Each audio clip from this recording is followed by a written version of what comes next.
सरकार की नियत नहीं थी नौकरी देने की, और सरकार अगर चाहती होती नौकरी देने की, सरकार की अगर नियत साफ होती तो जिस समय पहला पेपर लीक हुआ था उसी समय सरकार सख्ती से कार्रवाई करती और उसका परिणाम ये होता कि किसी भी परीक्षा का पेपर लीक नहीं होता। और आज केवल पुलिस भर्ती के पेपर लीक के आरोप नहीं है, बल्कि आरओ एआरओ की जो भर्ती हुई उसमें भी बड़े पैमाने पे छात्र नौजवान धरना दे करके बैठे हैं लोक सेवा आयोग के सामने। वो अपना पर्चा कैंसिल कराना चाहते हैं, री एग्जाम कराना चाहते हैं। आप सोचिए, सरकार जो दावा कर रही थी कि परीक्षा बिल्कुल सुरक्षित होगी, ये देखिए सुरक्षा का पोल खुल गया और सरकार अपनी खुद स्वीकार कर रही है कि उनकी नाकामी की वजह से पेपर लीक हुआ है। इनकी नियत साफ नहीं रही, जिसका परिणाम यह है कि नौजवानों के भविष्य और नौजवानों के सपनों के साथ ये सरकार खिलवाड़ कर रही है। और ये सवाल 60 लाख 50 लाख का नहीं है, इससे जुड़े हुए 2.5 करोड़ परिवार के लोग हैं जिनके साथ बीजेपी ने धोखा किया है। आने वाले समय में यही परिवार भारतीय जनता पार्टी को उखाड़ फेंकने का काम करेंगे। नहीं, उन्होंने मुझे उम्मीद है कि लोहिया जी वहां से चुनाव जीते थे फरक्काबाद में। लोहिया जी पहला चुनाव वहीं से जीते थे फरक्काबाद से। हमें उम्मीद है कि वो अपना ट्वीट डिलीट कर देंगे और अलायंस की मदद करेंगे। प्रधानमंत्री ने आपके और कांग्रेस के गठबंधन को छछूंदर बताया। नहीं, देखिए प्रधानमंत्री जी को हो जाएगा गठबंधन। नहीं, प्रधानमंत्री जी को अपने 10 साल बीजेपी को खासकर अपने 10 साल के कार्यकाल में उन्होंने कितना किसानों की आय दोगुनी की है। आप बहराइच, आपके बगल का श्रावस्ती, आपका बाराबंकी, गोंडा, ये वो जिले हैं जहां पर आम जनता खेतीबाड़ी से जुड़ी हुई है। क्या किसानों की आय दोगुनी हो गई? महंगाई का आलम तो ये है कि अगर हिसाब किताब लगाएंगे तो कई चीजों की महंगाई दुगनी हो गई। दाल की कीमत क्या थी? क्या हमारे नहीं, कोई अंदर बाहर नहीं। ये बताइए, अगर बाहर ही बोलोगे आप तो प्रधानमंत्री जी कहाँ के हैं, हम कहाँ के हैं? तो आप कहोगे बहराइच में ये इटावा वाले क्यों आ गए?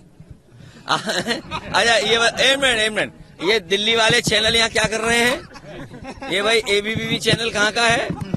एनडीटीवी कहाँ का है? अच्छा, ये कोई बात हुई?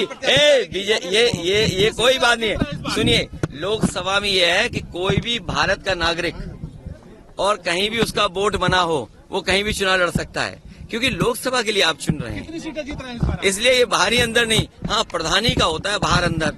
एक बार को विधायक में हो सकता है बाहर सीट को लेकर जो 3 सभा जो देखिए जो जाना चाहेगा उसको कोई रोक नहीं सकता। ये लड़ाई बड़ी है और इतनी बड़ी लड़ाई है कि इस चुनाव के बाद हो सकता है जनता को वोट डालने का अधिकार भी छीन ले सरकार। सलमान खुर्शीद कह रहे हैं बटेंगे। और अपने पड़ोसी देशों को भी देख लो, आप पड़ोसी देशों को भी देख लो।